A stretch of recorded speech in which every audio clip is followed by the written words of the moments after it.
Well, hello Internet. It's been a while since we've seen each other, but I wanted to let you have an update. First off, it's been a while because I haven't had internet, but as you can see, we're not on motorcycles anymore. This is a rental unit that we tried out for size. We knew that we'd eventually have to get something because we couldn't take motorcycles on safari. We didn't want to feed the inmates, so we tried this. And we took it a few places. It was fun, but it was a rental. All right, we got it. Thank you.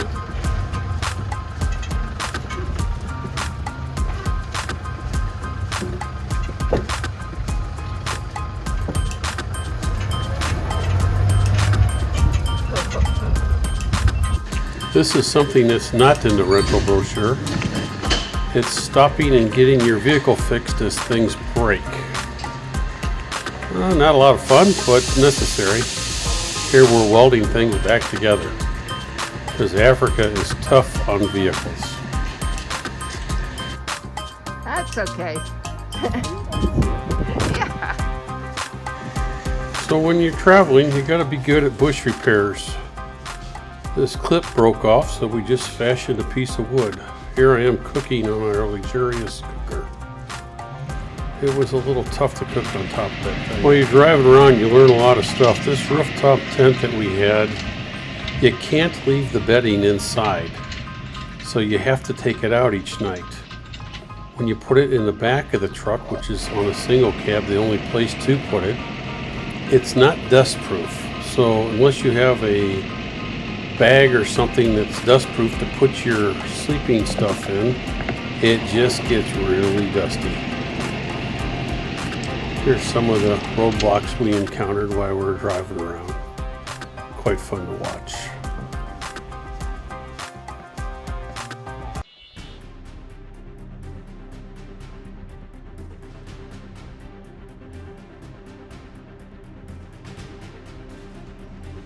Watching the Impala, although they're all over the place, is always fun. We also came to find out that there are several types of Impalas, so different parts of the continent have different species of the same animal. It's interesting to see the variations. So while we're driving the rental, we're inquiring back and forth about what it might cost to rent this for 6 months. Figure we'll give Africa 6 months and then we're out of here on the motorcycles and we're heading to India. When we got the price, the first price, it was about, I think, somewhere in the $70,000 range. And after a little negotiation, it was down a little bit, but not much, 65,000 US. And when I looked at the purchase price of a vehicle in Botswana, it was about 42,000 US.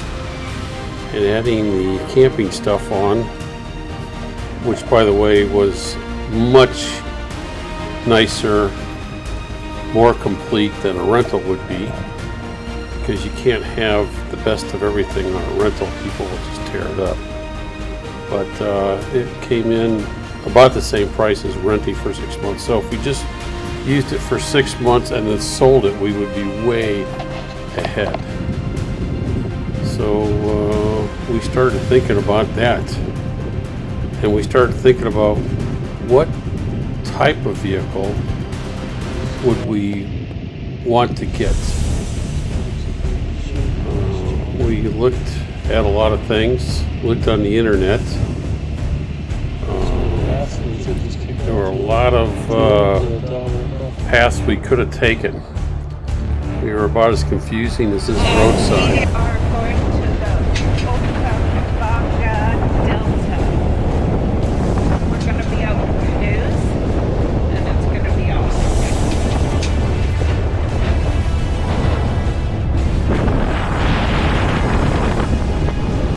So we started trying stuff. This was our first venture. It was okay. This probably wasn't for us, the donkey cart. No. And then suddenly it hit us. was like a bolt of lightning. So we started negotiating. We stored our bikes, and lo and behold, we bought the mighty landcruser. We saw thousands of them in Africa, and it just had to be the one we got because it's just the workhorse of Africa. And so on the weekends, we started trying to enjoy ourselves in between projects. In Africa, everything takes 5 times longer than you think, so what I thought would be a several-week project stretched into months. I found a shop that could do sheet metal work, and they had a showroom that they had a lot of accessories in. Of course, they want to put every accessory they have on your truck, but at some point in time, you got to say no. Slowly, things started to materialize. One by one, things got added.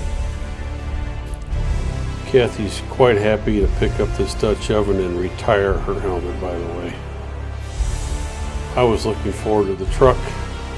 I made modifications that they thought I was crazy to make, but it all made sense to me, and after having the rental, I knew I was right.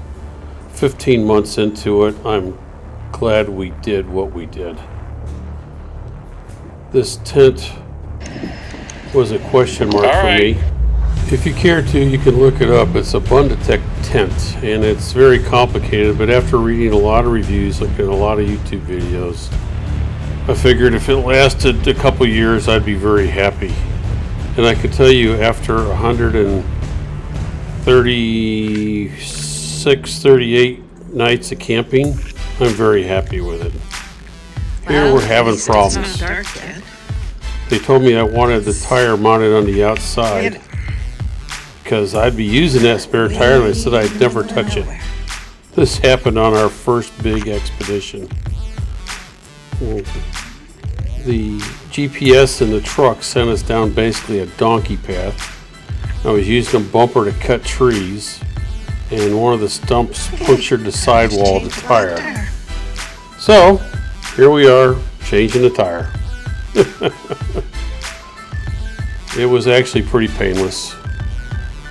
And I'm still happy I have the tire mounted inside the truck.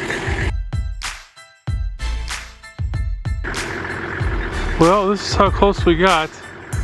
There's the front gate. Here's us. Because we took the wrong road and ended up deep in the bush. Almost tore our awning off the car. First trip. Yay! So after camping outside the gate, which was no big deal, well, we went into a beautiful park and had a great weekend there. By the way, it taxed us. We were in there for 10 days with no water, no fuel, and we got along just fine with what we had with us. Pleasant day at camp here. Glad we bought the tent, and we've been enjoying it thoroughly. We'll have some more news on the bikes and the tent coming up. And I'll also go over the truck, the modifications I made, and why I made them.